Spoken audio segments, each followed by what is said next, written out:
Hello everyone, this is Pallavi. Welcome to my YouTube channel. I hope you all are doing well. तो आज है day 2 हमारे 30 days mains challenge का। तो चलिए स्टार्ट करते हैं अपने टू डू लिस्ट प्रिपेयर करने से।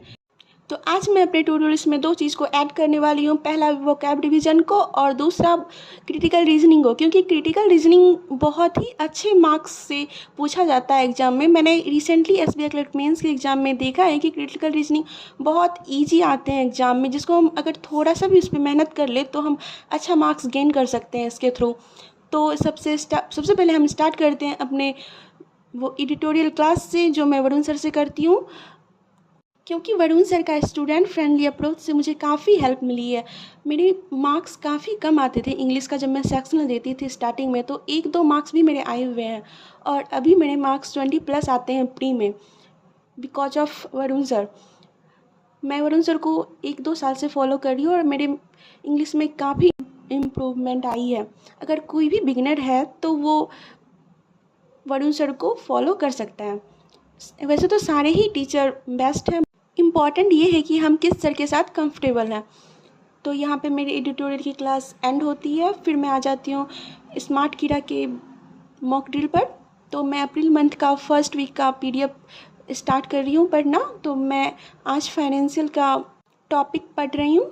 वैसे तो PDF आप कितना भी पढ़ लो, करंट अफेयर आप कितना भी पढ़ लो, बट एग्ज़ाम में क्या आना है नहीं आना है ये तो एग्जामिनर को ही पता है। एग्जामिनर चाहे तो आप क्वेश्चन अटैम्प्ट कर सकते हो, अगर ना चाहे तो भगवान भरोसे है हमारा।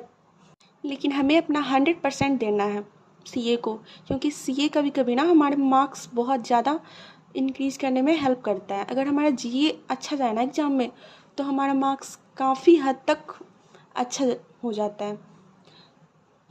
यहाँ पे मैं PDF को पढ़ते हुए,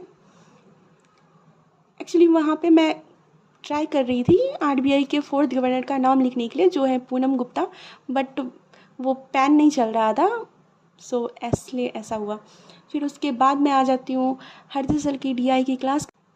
जो लॉन्ग वीडियो है मैं उसको धीरे धीरे कंप्लीट कर रही हूँ, उतना जल्दी भी नहीं कर रही हूँ क्योंकि मुझे अच्छे से समझना है उसको। फिर उसके बाद मैं आ जाती हूँ टेक्स्ट बुक पर एक प्रीवियस ईयर मॉक देने के लिए, क्योंकि प्रीवियस ईयर मॉक मैंने बहुत दिन से नहीं दिया है। आज ट्राई करती हूँ दे करके।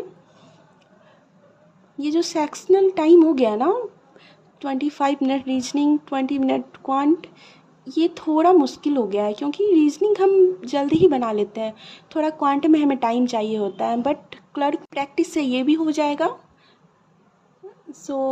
मेरी मॉक कंप्लीट हो चुके हैं और मेरी परसेंटाइल आई है 92% और मेरी एक्यूरेसी रही है रीजनिंग में 100% और क्वांट में 89%। मेरी रीजनिंग तो अच्छी गई है, क्वांट में थोड़ी सी प्रॉब्लम हो गई है, मुझे थोड़ी सी प्रैक्टिस करने की ज़रूरत है, क्योंकि मेंस पढ़ते पढ़ते ना हमारा स्पीड थोड़ा सा कम हो चुका है प्री के लिए।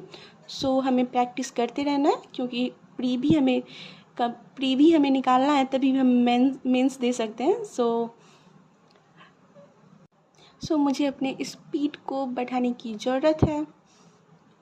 मैं आप लोगों को दिखाती हूँ, मैं जब भी देती हूँ मॉक या फिर एग्ज़ाम में जब भी क्वेश्चन अटैम्प्ट करती हूँ तो मैं रीजनिंग में एक क्वेश्चन छोड़ती हूँ, वो भी होता है वर्ड बनाने वाला। ये मैं रिस्क नहीं लेती कि मेरा गलत ना हो जाए, क्यों अपनी निगेटिव मार्किंग लगाना, मैं उसलिए ये एक क्वेश्चन छोड़ देती हूँ। मैं 39 ही अटैम्प्ट करती हूँ हमेशा।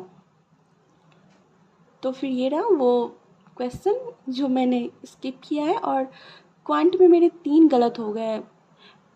मेरी क्वांट में भी एक्यूरेसी अच्छी रहती है अरबिक क्लर्क में, बट तो ये क्या हो गया।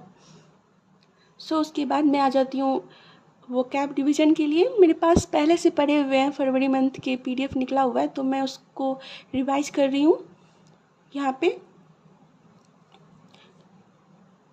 क्योंकि हमें अपना वोकैबलरी को स्ट्रॉन्ग करना पड़ेगा, क्योंकि वोकैबलरी मेंस में बहुत ज़्यादा हेल्प करती है।